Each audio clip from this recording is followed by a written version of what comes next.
Magoo is my nickname in high school. Like, oh Magoo, you've done it again. So that kind of fits. I'm not even kidding you. I've fallen through piers. Things happen. It usually happens to me. So that's kind of that. And back to that awesome tune, that Chuck Berry theme-ish kind of song, The Ballad of the Burglar. Yeah, that's about a gentleman, a gangster, and he's got to put up with the gangster wife, hey? Kind of reversed roles a little bit. Yeah, it's kind of like about a guy who he's bummed out because the only way his wife will love him is if she goes down to the store and robs whatever she wants. It could be a bag of groceries or it could be a pair of diamond earrings, and she's like, go out and get me something. You don't need your credit card. Don't forget your 44. And it's fictional. Yeah. So I forget where we left off. Did I talk about this before you played the song? Yeah, we jammed a little bit about that, and we jammed. So it's not true. We don't want to get into all that, like it's a bio or whatever. But the neat thing with your artistry in the songs, you can kind of come from those different angles and come out of your shell, should I say? Because so many things we were talking about, Woody Guthrie and your Dwayne Allman and all the people that you've looked up to, because you have a real, besides that one song, The Burglar, you have a real theme for patriots or people, and it's a deep thought music, should I say? Yeah, I don't intentionally set out to do that, but one of my favorite songwriters of all time is the late great Jim Croce of Bad Bad Leroy Brown fame, and the characters that he created in all his songs have stuck with me forever. We were talking during the break about how I grew up in a musical home, and my parents are music lovers, and my dad, even to this day, he's 83. His birthday was yesterday, Monday. He was 84. He's 83. He's still a huge Jim Croce fan, and they got his music when he was alive. Of course, he died, I think it was 1973 or 74. Yes. And we always listened to those records, and just every single one, I know what Bad Bad Leroy Brown looks like, and Speedball Tucker is another one of his characters, and Rapid Roy, the stock car boy. I can see those guys in my mind. Right. The descriptiveness of his music was tremendous, and in fact, specifically in the song you just played, The Ballad of the Burglar, I used that also because Chuck Berry's descriptiveness in his music is impeccable. And I wrote these lyrics and went, okay, every song I write goes through several incarnations, and I literally read every word many, many, many times and try to find the best word. And I don't sit there with a thesaurus, but I'm not afraid to go to use one if I need to. I try to find the perfect word to describe what I'm trying to convey to the listener. Yeah, and, speaking of Jim Croce, I just posted yesterday Time in a Bottle, and I haven't seen that or heard that in a long time, and I'm also from your generation, or should I say, late 50s.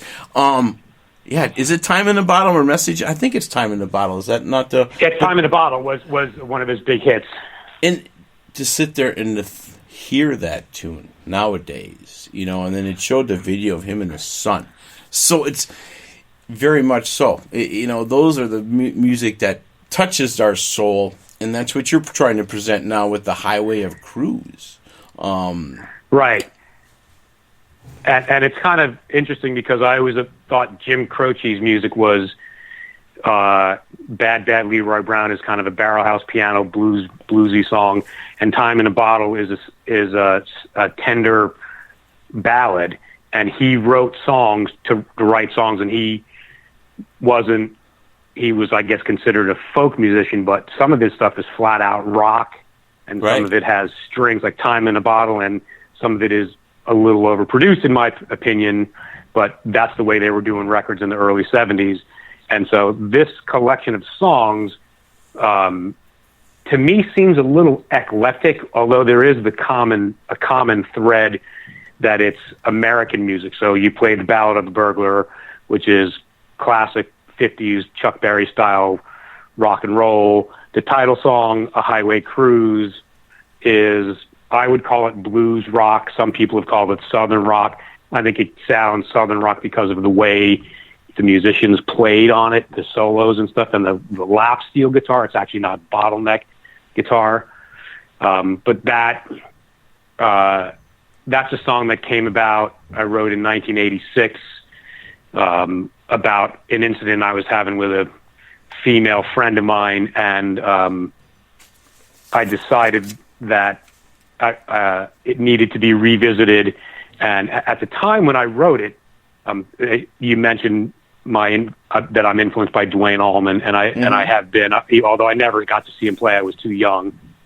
I wrote that when I wrote A Highway Cruise in 1986. There was no Allman Brothers band, so the band I was in at the time, we used that as kind of our launching pad for extended jams, a la Allman Brothers style, because the band had broken up, and Greg was playing solo, and Dickie was playing solo, and a couple of other guys had some other things going, but I wanted to hear that type of playing and that tone of guitar, so I wrote that song, and I rewrote a couple of the verses for the new album to make it more modern and to make it more about a topic that's on everybody's mind today, and that's the topic of immigration in this country.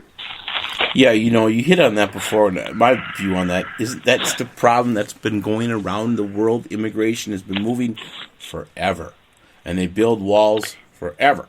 If you go back to history, right. When are you ever going to find a place that encompasses and then welcome? I don't know. It's continuing forever, should I say, in one form or the other.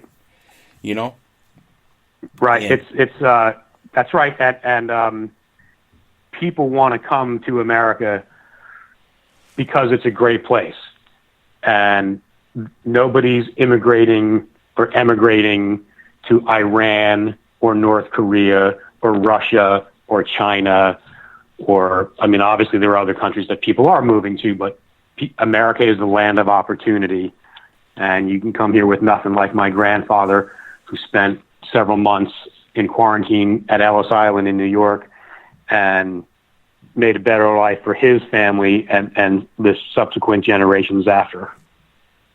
Yeah, and matter of fact, I talked to A.G. Weinberger a couple weeks ago. Now, he was in Romania way, and he was talking about, America, the last way stop in the world. I mean, it's kind of the last place the people that want to go to, is what he was saying at this point. So, well, at this point, yeah, and like, I think you're right, because like I actually, in 1991 and 92, I played in Japan.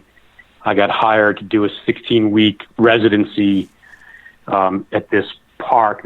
It was a very strange place, and you could only get a visa for 3 months, and we had to take a day off and go to the visa. The management company had to escort us, and the day before our visas ran out, and we had to renew our visas, and because this management company was responsible for me, they literally, when our gig was over, they took us to the airport and walked us to the gate and watched us get on the plane, because living in Japan, trying to stay there, immigrate there, get a work visa, whatever, is so difficult, and the government is so uptight about it that if I were to stay and wasn't working for the management company anymore and then get in trouble, the management company would be responsible. Like if I were to get arrested or do something, whatever, there's not a lot of, I don't know, there wasn't a lot of street crime back then.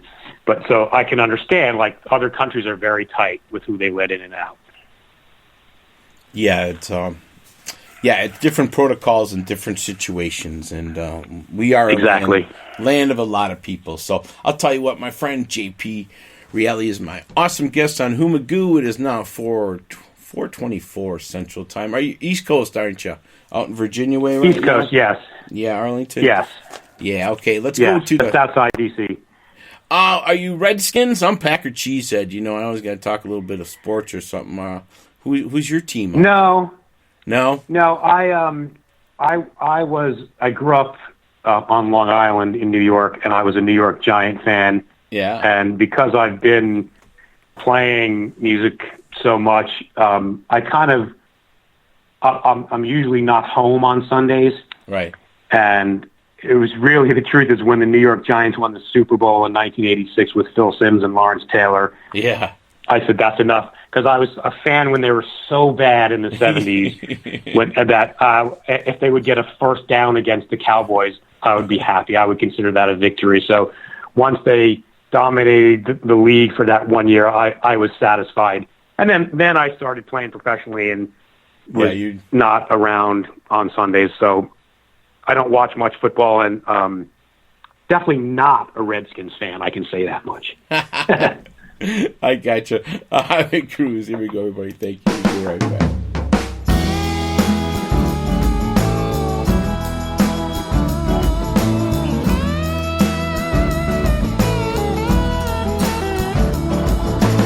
We've been fighting for so long. Everything all right is wrong.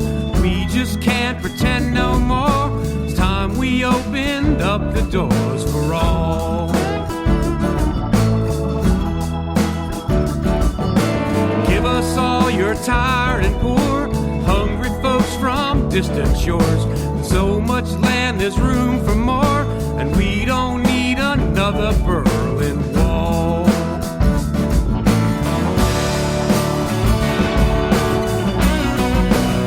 I'm gonna pack my blues, I'm gonna tie my shoes. I can't refuse a highway cruise.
Wars has crucified our freedom at its core. You can stand your ground and fight. That don't always make you right. It don't matter day or night. The truth will always shine the brightest light.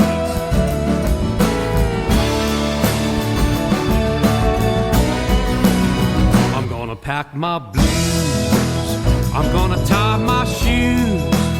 I can't refuse